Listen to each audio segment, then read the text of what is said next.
Hey, so I wanted to do our first video on how to close high ticket sales without a sales call. So really the key to this is more foundational stuff versus strategy. There is a little bit of strategy around it with the swipe files and things that I have shared with you in the past, but the key here, like I said, is foundational things. So a couple of, the first thing is belief.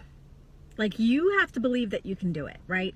And this is where I feel like a lot of people get into trouble or just start off completely on the wrong foot because they've been told, and I got the messages too, that you have to sell anything over $2,000 has to be sold over the phone. People are going to want to talk to you. And I really believed that for a long time until I got to the point where I just decided, I just was like, I don't want to do these calls anymore. Like, point blank, plain and simple, I don't want to do them anymore.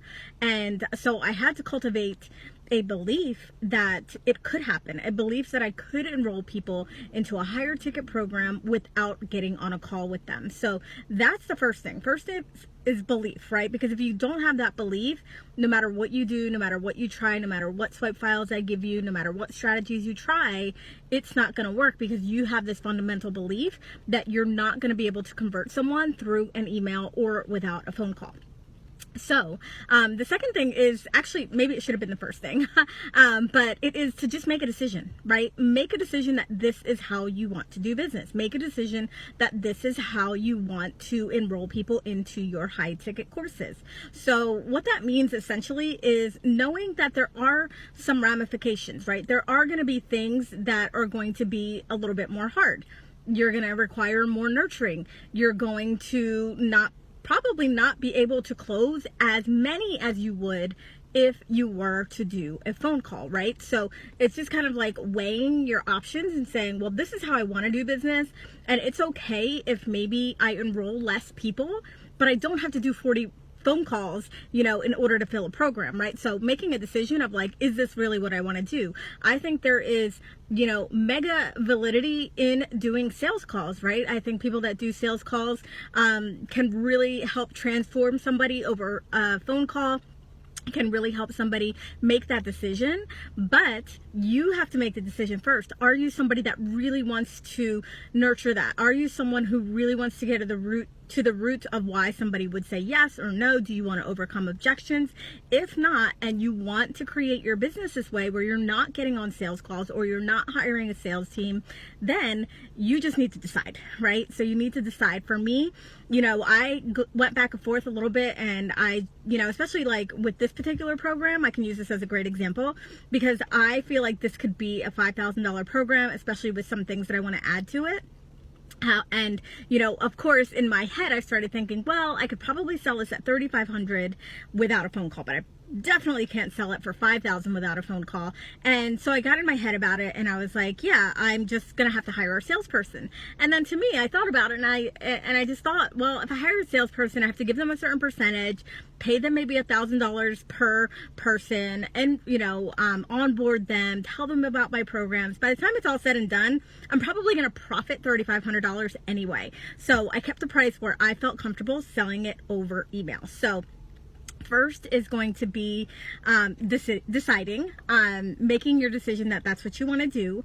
And like I said, there are you have to factor in everything, right? Because especially if you're a good closer, yeah, I could get people on a call and close them. I could probably sell twice as many people into this program if I chose and if I wanted to do phone calls.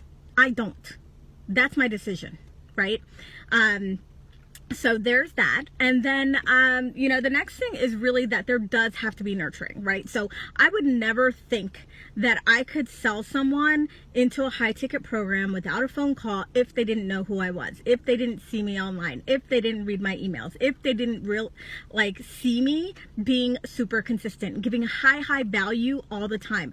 I want my people that enroll without a phone call, they feel like they already know me. Like they, you know, have read my emails, opened up my emails, and this is the majority of people, because there have been people and there have been cases where people just found me and they felt energetically connected to me and they signed up and it was a great success. But the majority of the people have been following me for a long time.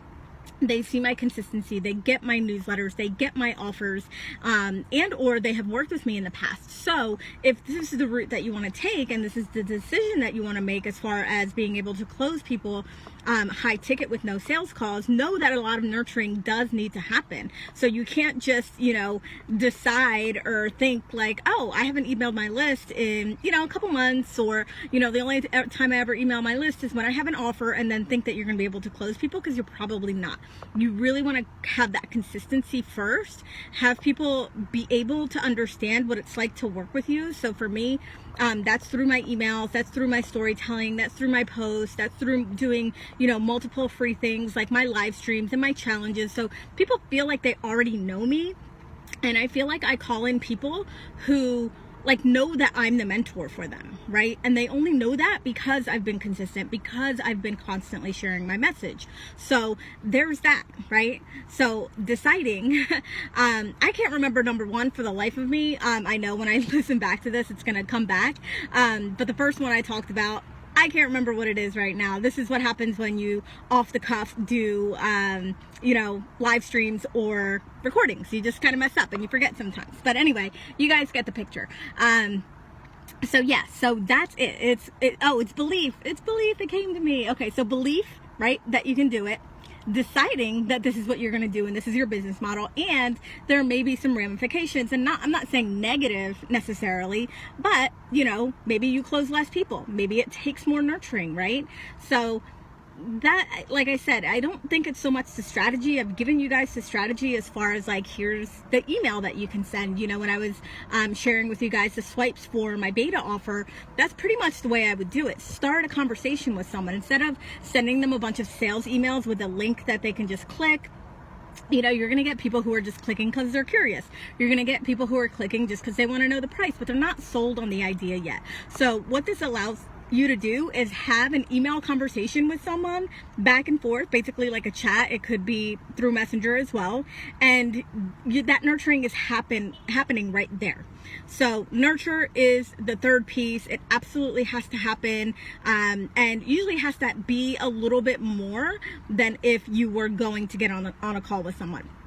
Now, the next thing is for you to really understand like what the benefits are of somebody saying yes to your program. So this is another place where I feel like a lot of people drop off because they may be talking about the features, right? So if I was talking about this 10K lab, I would say, you know, you're going to get twice weekly calls. We're going to focus on strategy. We're going to focus on mindset. You'll get Voxer access to me. You get a Facebook group. Nobody cares about that. What they care about is, what is the result? If I'm going to hand over thousands of dollars and trust you, right, to take me somewhere, where are you taking me? So being really results and benefit driven in your emails is going to be the key to getting people to even respond to you in the first place, right? To even pique their interest. So I'm gonna do another video on creating like that riveting copy and creating an offer that sells itself, but for now, just know and really think about your offers in that way. What are the benefits?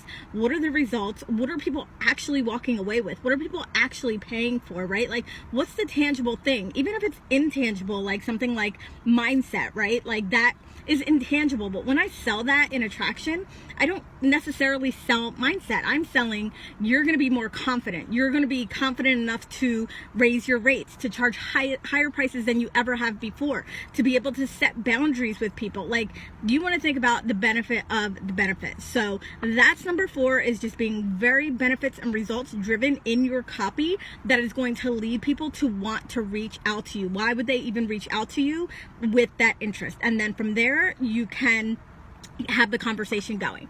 Now, the 5th thing is that you want to just not even make it an option, right? So this is kind of more of a logistical thing, I guess. But for me, you know, I don't even give people the option to get on the phone with me, right? So it's not like they are asking to get on a call with me. It's not like I'm sending them a link or saying, hey, if you want to chat, we can chat. Like, I'm not even putting that on the table. I'm not even giving people the option. And every now and then I do get someone who, you know, will just like generally reply to a message, and like I get offended by it now because I'm like, wait a minute, that's not, I never said I was gonna get on the phone with you. But I get people sometimes who are just like, oh, here's my phone number, we can chat. And I'm like, whoa, wait a minute. But I will actually let people know, you know, I don't do phone calls or I don't do free sales calls to enroll people into this particular course. And then they get it, right? Like, they get it. So don't even make it an option if that's your decision and if that's what you want to do. So I think that's 5 points that I covered. So the first thing is belief. Do you actually believe that you can do it? Do you actually believe that you are able to convert people into a high ticket program without getting on a call with them? Number 2 is making a decision. Like, flat out decide that this is how you want to run your business, even if it means less sales, even if it means more nurturing, even if it means whatever it means. Is this how you want to do your business? That is the decision that I made because I didn't want to get on a sales call. Even though I know that I can sell more people, I could probably fill this program over and over and over again. If I did, I don't want to. And that's my decision, okay? Number 3 is nurturing. So there has to be you have to be very consistent with driving value. You have to be very consistent with how you show up so that people can feel your energy transfer and they pretty much already know that you're the mentor for them. Okay. So yeah, guys, like, there's just so many good things here, but really it's going to boil down to, is this what you want? Right? Is this what you want? Making a decision. Don't make it an option for them to get on a call with you. Be very results and value driven when you're calling people into this program, right? I'm not even talking about any mindset stuff or journaling stuff or anything like that. Yes, that's important. It's very important for you to get very clear on who you want to call in. And that's why, like, in this program, in the 10K lab, every single round I've done, I think I've done 5 now, it has been the most amazing people. It literally has been like top-notch entrepreneurs, amazing people, driven, ambitious people. And it's because that's what I'm calling in. I'm very specific about who this is for, and I'm very specific about you know, what I do and the results that you're going to get from it. So hopefully this was helpful. I would like to hear from you guys. What do you think? Are you going to adopt this into your business? I know it sounds like a grand idea, but I find that a lot of people just don't commit to it. You know, they just don't commit to it. They end up doing a bunch of sales calls or hiring a sales team or something like that. So totally up to you, but I want to hear from you. Is this something that you really want in your business? And if so, make the decision, declare it in the comments below that this is what you want. And if not, then that's fine, right? That's fine. You can do the sales calls and just get really good at doing sales calls so you don't have to do as many, right? So anyway, hopefully this was helpful. This is a little longer than some of my other videos, but I think that you guys get the point. Decide, make a commitment. This is what you want. Have the faith, have the belief. It really all boils down to that anyway, right? Believing that you can do it. So anyway, talk to you guys soon. Hopefully this was helpful. Bye.